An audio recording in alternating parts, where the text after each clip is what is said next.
Asian games के medal विजेता खिलाड़ियों का सम्मान समारोह जारी है। मुख्यमंत्री मनोहर लाल कार्यक्रम में शिरकत करने पहुंचे हैं और इस दौरान खेल मंत्री अनुराग ठाकुर भी कार्यक्रम में मौजूद है। बता दें कि हरियाणा में यहां खिलाड़ियों का सम्मान समारोह चल रहा है।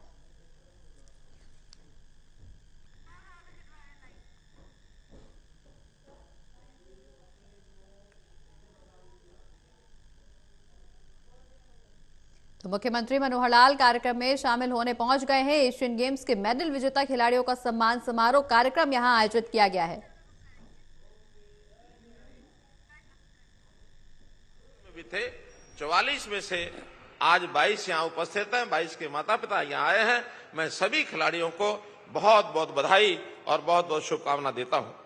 भाइयों बहनों, ये सरकार की नीतियां, जैसा अभी मंच पर बताया गया, हम लोगों ने नीतियों में कई प्रकार के ऐसे सुधार किए हैं कि खेलने के लिए कोई भी बालक बचपन से ही प्रेरणा लेकर के आगे बढ़े, युवा होने के बाद उसको पूरे अवसर मिले और फिर उनकी सहायता करने के लिए हमारे जो पुराने खिलाड़ी हैं उसका सहयोग करें। जो जीते हुए खिलाड़ी, बचपन के अंदर खेल नर्सरियां, ये खेल नर्सरियों की हमने जो कल्पना की, बच्चों को catch them young, 1100 nursery Haryana में चल रही है, ताकि उसके अंदर छोटे बच्चे उनकी रुचि के हिसाब से, उनकी क्षमता के हिसाब से उनकी पहचान करनी चाहिए। वो फिर खिलाड़ी बढ़कर के आगे एक उत्तम खिलाड़ी बनकर के तैयार होता है और उसके अंदर कई प्रकार के खेल होते हैं। उसी में मैं आज बात जोड़ना चाहूंगा खेलो इंडिया की। अभी अभी अपने राष्ट्रीय जो खेल मंत्री हैं, केंद्रीय खेल मंत्री अनुराग ठाकुर जी ने जो हमको बताया है कि हरियाणा में 15 खेलो इंडिया केंद्र, इनको मंजूरी दी है और हर एक खेलो इंडिया केंद्र के ऊपर इंफ्रास्ट्रक्चर को बढ़ाने के लिए 5 लाख रुपए की जो राशि है वो भी उन्होंने दी है। 15 की परमिशन हमको मिली है, जिसमें से आज 10 का उद्घाटन हुआ है। बाकी 5 इस आने वाले वर्ष के अंदर जो करेंगे, उन 5 के भी जो 10 खोले गए हैं उनके स्थान एक पंचकुला, कुरुक्षेत्र, यमुनानगर, कैथल, भिवानी, चरखी दादरी, रोहतक, झज्जर, फरीदाबाद और पलवल, ये 10 स्थानों के ऊपर जो केंद्र हैं उनका आज उद्घाटन हुआ है।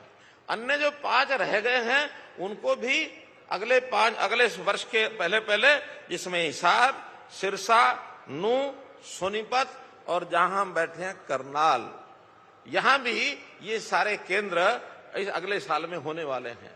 मैं आग्रह करूंगा हमारे केंद्रीय मंत्री जी से कि 7 जिले और बचते हैं, हम इसके बाद अगले 7 जिलों के जिला केंद्रों पर भी उनसे निवेदन करते हैं कि 7 केंद्र और मंजूर कर दिए जाए, ताकि सभी 22 जिलों में हमारे जो केंद्र हैं ये खुलने चाहिए, ताकि हम बच्चों को खेलो इंडिया की इस प्रतियोगिता में भाग लेने के लिए वह तैयार कर सकें।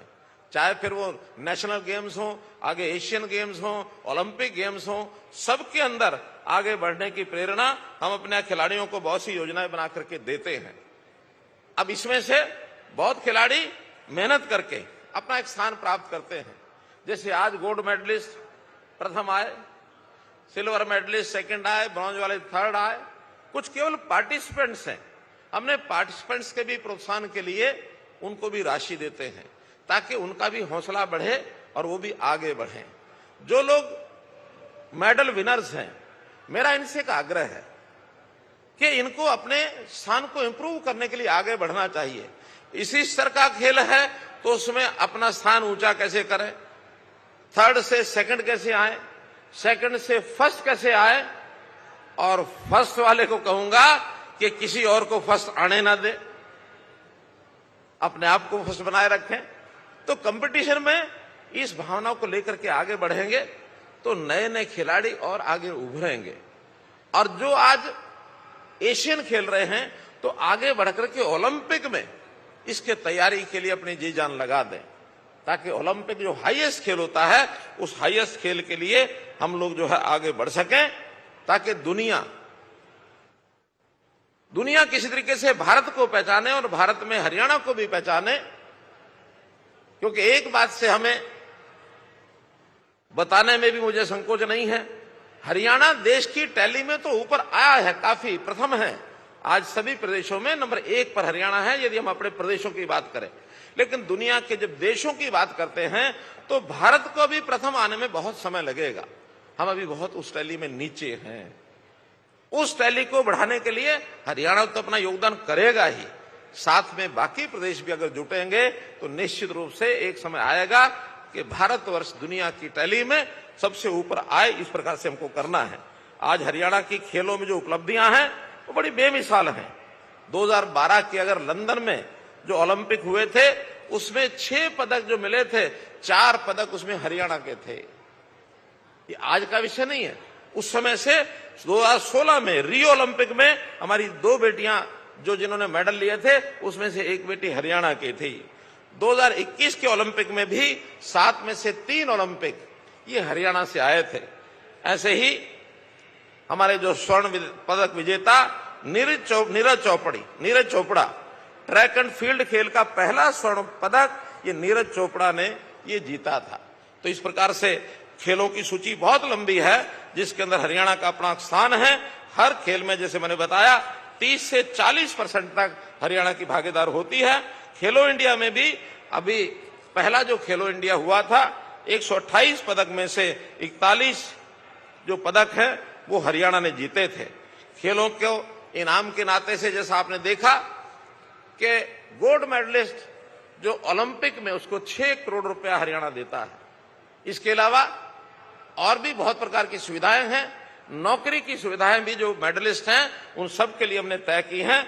और इसी प्रकार से जो एशियन गेम्स हैं इसमें भी गोल्ड मेडलिस्ट को, जैसे आज आपने देखा 3 करोड़ रुपए की राशि ये गोल्ड मेडलिस्ट को मिलती है। आज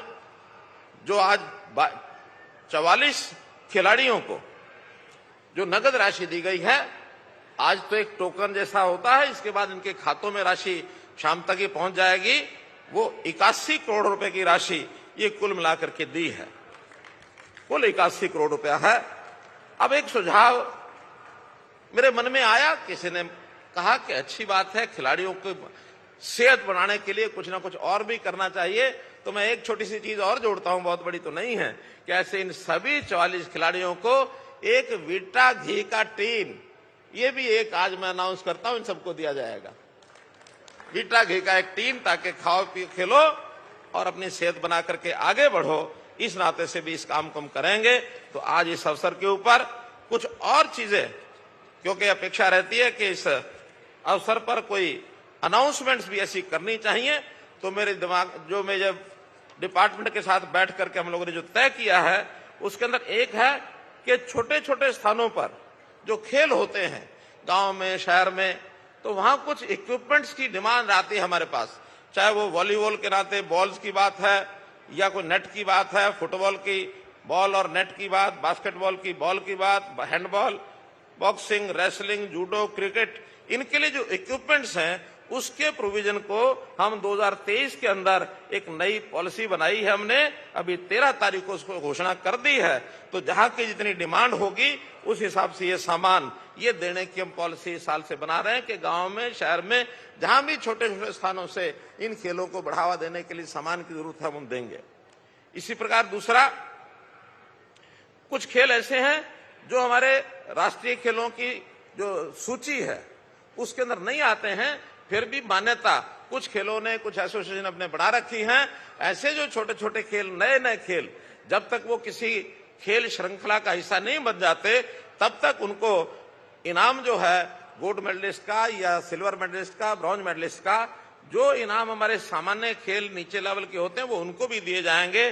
कहीं 25,000 है, कहीं 15,000 है, कहीं 10,000 है। तो इससे सामान्य खेलों को बढ़ावा देने के लिए, भले एक ये छोटी योजना है तो भी हम इसमें जो एलिजिबल इस प्रकार के कैंडिडेट होंगे उनको ये पैसा देकर के उनको प्रोत्साहित करेंगे। नई कोई निशानेबाजी, इसकी रेंज हरियाणा में हो, अभी तक मेरी जानकारी के हिसाब से सरकारी ऐसी कोई भी शूटिंग रेंज हरियाणा में नहीं है। तो 2 स्थानों पर हमने तय किया है, एक विलेज निमाणा डिस्ट्रिक्ट झज्जर और दूसरा सेक्टर 32 पंचकुला।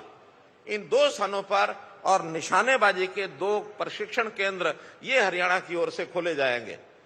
इसी प्रकार 2 तीरंदाजी आर्चरी रेंजेस, ये भी यमुनानगर में तेजली स्टेडियम और फरीदाबाद में डिस्ट्रिक्ट स्पोर्ट्स कॉम्प्लेक्स, ये 2 जगह तीरंदाजी के और 2 सेंटर ये भी खोलने की आज मैं घोषणा करता हूं।